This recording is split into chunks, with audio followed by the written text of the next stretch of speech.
اعوذ باللہ من الشیطان الرجیم بسم اللہ الرحمن الرحیم اللہم صلی علی محمد و علی آل محمد۔ اللہ جل شانہ کا بے حساب کرم احسان ذات کا کہ جس نے ایک دفعہ پھر قرآن مجید سمجھنے کے لیے یہاں پہ ہمیں اکٹھا کر دیا۔ آج ہم انشاءاللہ چوتھا پارہ سورہ آل عمران کی آیت نمبر 179 سے اپنا سبق شروع کریں گے۔ سورہ آل عمران آیت نمبر 179۔ اعوذ باللہ من الشیطان الرجیم بسم اللہ الرحمن الرحیم ما کان اللہ لیذر المؤمنین علی ما انتم علیہ حتی یمیز الخبیث من الطیب وما کان اللہ لیطلعکم علی الغیب ولکن اللہ یجتبی من رسلہ من یشاء فآمنوا باللہ ورسلہ وَإِن تُؤْمِنُوا وَتَتَّقُوا فَلَكُمْ أَجْرٌ عَظِيمٌ۔ وَمَا كَانَ اللَّهُ، اور نہیں ہے یہ اللہ کی شان، اللہ کی شان ہی یہ نہیں ہے، اللہ کی یہ منشا ہی نہیں ہے، اللہ کا یہ طریقہ نہیں ہے۔ لِيَذَرَ الْمُؤْمِنِينَ، تاکہ چھوڑ دے ایمان والوں کو، علی اس پر، ما انتم علیہ جس پر وہ ہیں۔ اللہ تعالیٰ کی یہ سنت ہی نہیں ہے، یہ طریقہ ہی نہیں ہے کہ وہ ایمان والوں کو اس حال پہ چھوڑ دے کہ جس حال پہ وہ ہیں۔ کیسے؟ حتیٰ یہاں تک کہ یمیز الخبیثہ، تمیز کر دے، یمیز تمیز کر دے، جدا جدا کر دیں، واضح کر دیں، الگ الگ کر دیں، الخبیثہ ناپاک لوگ جو ایمان والوں میں گھسے ہوئے ہیں،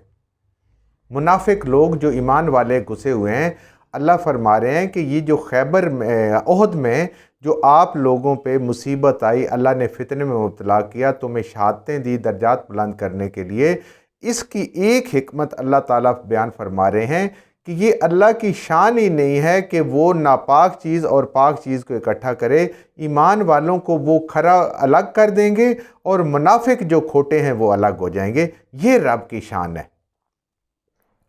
اللہ تعالیٰ تمیز کر دیں، جدا جدا کر دیں، الخبیثہ گندے لوگوں کو، ناپاک لوگوں کو، منافقین کو، من الطیب کامل ایمان والوں سے۔ دنیا دیکھ لی، سارے دیکھ لیں گے کہ کون کامل ایمان والا ہے جو نبی کریم صلی اللہ علیہ وآلہ وسلم پہ اپنی جان بھی دینے کے لیے تیار ہے، اللہ کے حکم پہ اپنی جان بھی دینے کے لیے تیار ہے، اور کون دنیا کی محبت میں عبداللہ بن ابی کی سربراہی میں چھوڑ کے آگے، یا اگر کچھ تھوڑے بہت تھے تو انہوں نے یہ باتیں کی کہ یہ قتل نہ ہوتے، ہماری کوئی بات مانی جاتی تو آج یہ گھروں میں ہوتے۔ پھر اللہ نے کہا دیکھیں جس نے مرنا ہے، جہاں پہ جو جگہ لکھی اس نے اسی پہ مرنا ہے۔ تو یہ ایک آزمائش تمہارے اوپر اس لیے آئی ہے۔ ایک تو نبی کریم صلی اللہ علیہ وسلم کی بات نہیں مانی، اس پہ پورا عمل نہیں کیا، وہاں پہ غلطی ہو گئی، اور پھر دوسرا اللہ کی یہ منشا تھی۔ وما کان اللہ، اور نہیں ہے یہ شان اللہ کی، اور نہ ہی اللہ کا یہ طریقہ ہے، لیطلعکم کہ مطلع کرے تمہیں، خبر دے تم کو، علی الغیب اپنے غیب پر۔ اللہ کی کیا حکمت ہے کس کس کام میں؟ یہ اللہ کی شان ہی نہیں ہے کہ وہ لوگوں کو بتائے، یہ لوگوں کو بتانا اللہ کی شان نہیں ہے۔ اللہ نے جو حکم دیے بس کرو، اس کے اندر کیا حکمت ہے، تمہارے لیے کتنی بھلائیاں ہیں، کتنے خیر ہے، یہ جو غیب کی خبر ہے یہ اللہ تعالیٰ کو پتہ ہے، یہ اللہ تعالیٰ کسی کو بتاتے نہیں ہیں۔ ولیکن اللہ، اور لیکن اللہ، یہ اللہ کی جو غیب کی خبریں ہیں، اپنے غیب کے خزانوں میں سے کچھ خزانہ عطا کرنا ہے، یہ لوگوں کے لیے نہیں ہے، اس کی شان نہیں ہے۔ لیکن اللہ یجتبی چن لیتا ہے، من رسلہ من یشاء اپنے رسولوں کو ان میں سے جس کو چاہتا ہے۔ ہر رسول کو اللہ تعالیٰ اپنے غیب کے کچھ مشاہدات ضرور کرواتے ہیں، اپنے غیب کے خزانے سے اللہ ان کو عطا فرماتے ہیں، جن سے وہ لوگوں کی دلوں کے اندر جو ایمان کی طاقت ہوتی ہے وہ ان چیزوں کو دیکھ کے بڑھ جاتی ہے، یہ اللہ تعالیٰ عطا فرماتے ہیں۔ تو یہ اللہ تعالیٰ اپنے رسولوں میں سے جس کو چاہتے ہیں اور جتنا چاہتے ہیں یہ ان کو عطا فرماتے ہیں، یہ کسی انسان دوسرے کے لائق نہیں ہے یہ بات۔ فآمنوا باللہ ورسلہ، اے ایمان والو تمہارا کام ان کے غیب کی خبروں کو ڈھونڈنا یہ اس کے اوپر نہیں ہے، آپ کا کام ہے کہ ایمان لائیں اللہ پر اور اللہ کے رسول صلی اللہ علیہ وآلہ وسلم پر، آپ کے ذمے یہ ہیں، بس آپ نے یہ اپنا کام کر دیا تو آپ کامیاب ہیں۔ آپ غیب والا یہ کرنا یہ اللہ کا معاملہ ہے، اللہ کسی کو نہیں عطا فرماتے، اپنے انبیاء میں سے جس کو چاہیں جتنا عطا فرماتے ہیں، اور کسی بھی نبی کے غیب کے علم کا احاطہ کوئی انسان دنیا کا نہیں کر سکتا۔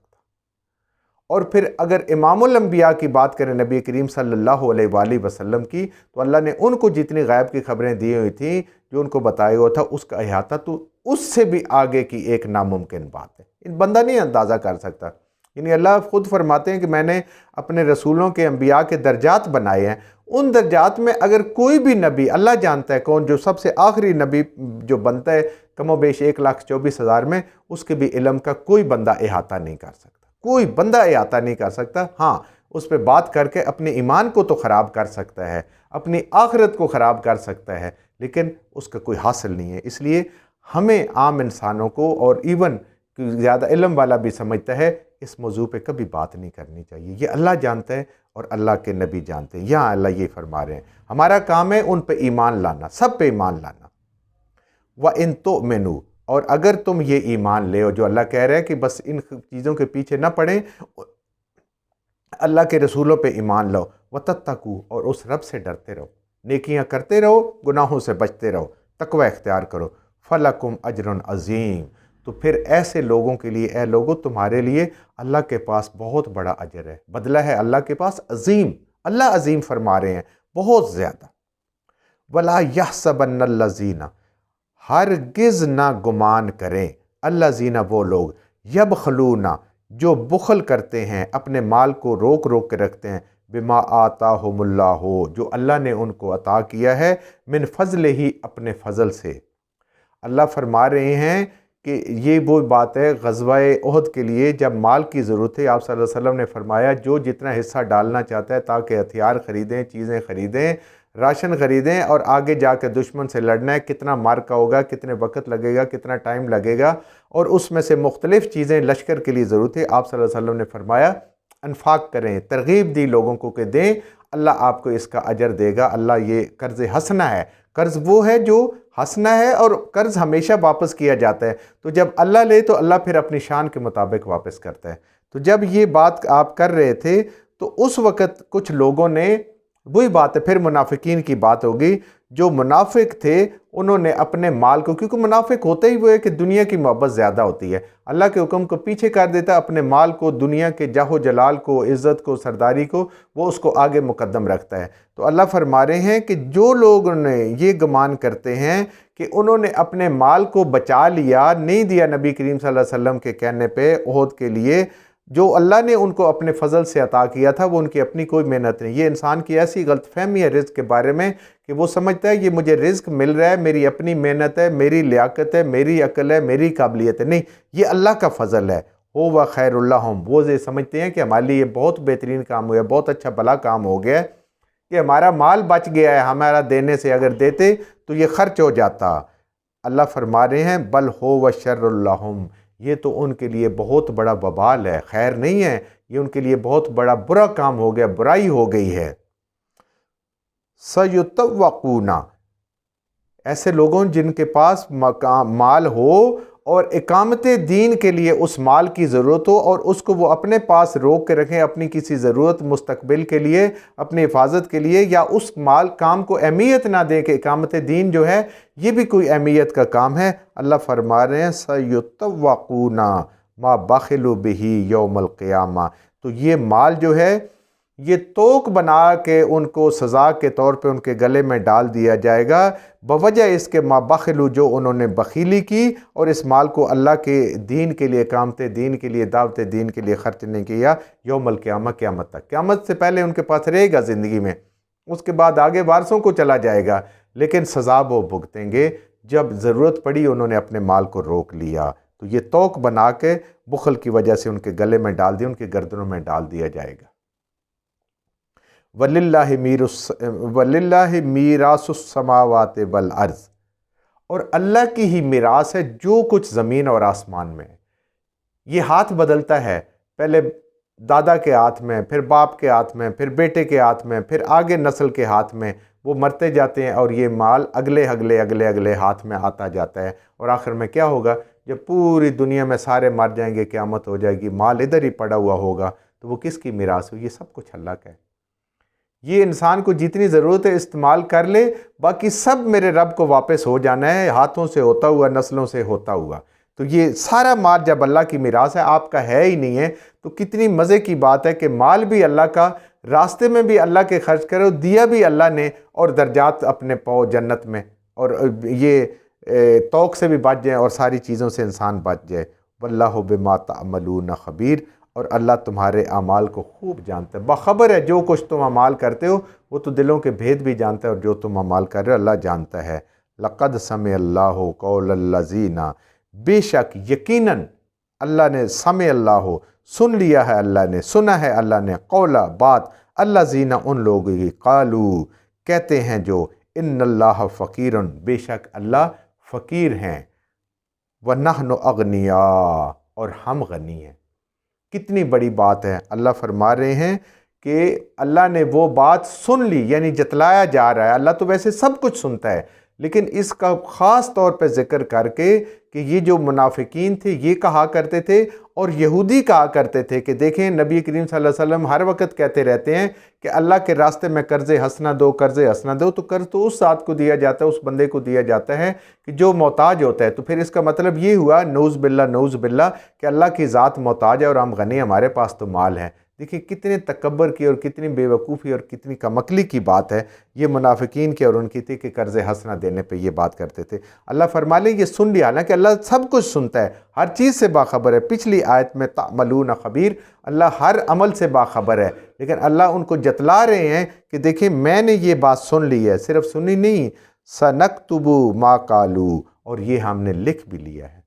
یہ کچھ تم نے کہا ہے یہ تمہارے اعمال نامے میں ہم نے اس کو لکھ لیا ہے جب قیامت والدہ ہوگی۔ یہ بہت بڑی دھمکی اور ڈر والی بات ہے جب اللہ کہہ لیں کہ میں نے بات کو سن بھی لیا، اسپیشلی کہا کہ اللہ سب کچھ سن رہے ہیں، اور پھر کہا کہ ہم نے اس کو لکھ بھی لیا ہے، اس کو اپنے پاس نوٹ بھی کر لیا، یہ تمہارے اعمال نامے میں جب قیامت والے دن تم آؤ گے۔ ما قالوا، جو کہا انہوں نے، وَقَتَلَهُمُ الْأَنْبِيَاءَ بِغَيْرِ حق، اور ساتھ ہی ہم نے وہ بھی لکھ لیا، ہمیں وہ بھی پتہ ہے کہ یہ انبیاء کو ناحق قتل کیا، یہ سارے یہود کا کام تھا نا، انہوں نے قتل کیا تھا۔ وَنَقُولُ، اور کہیں گے ہم جس دن ہمارے پاس آؤ گے قیامت والے دن، ہم کہیں گے ذُوقُوا عذاب الحریق، تو چکھو مزہ عذاب کا، الحریق جلنا، جلتی ہوئی آگ جو شعلوں والی ہوتی ہے، اس میں جو چیز جل رہی ہوتی ہے اس کو کہتے ہیں حریق، جلتی ہوئی آگ میں، یعنی ایسے آگ جو دہتی ہوئی آگ ہوگی اس میں ان کے جسم جلائے جائیں گے۔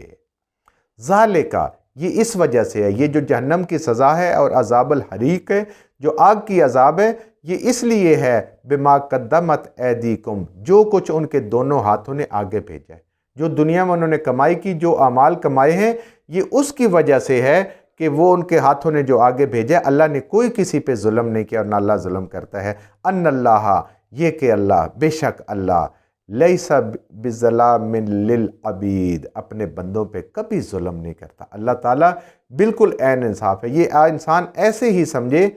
کہ دنیا میں اگر کوئی قاتل ہے، کوئی چور ہے، اگر اس کو عدالتوں سے سزا نہ ملے تو ہم کیا کہتے ہیں؟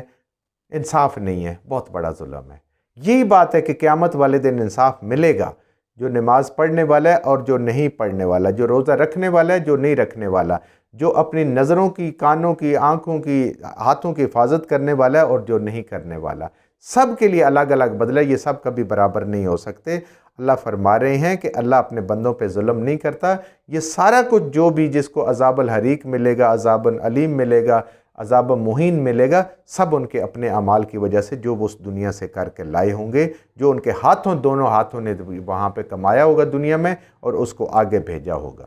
جو کچھ ہم نے صحیح صحیح پڑھا اللہ ہمارے ذہنوں میں، دلوں میں بٹھا دے، جہاں جہاں پڑھتے ہوئے بولتے ہیں ہم سے غلطیاں ہوگی، اللہ میں معاف فرما دے، اور ان غلط باتوں کو ہمارے ذہنوں سے، دلوں سے اللہ کی ذات نکال دے۔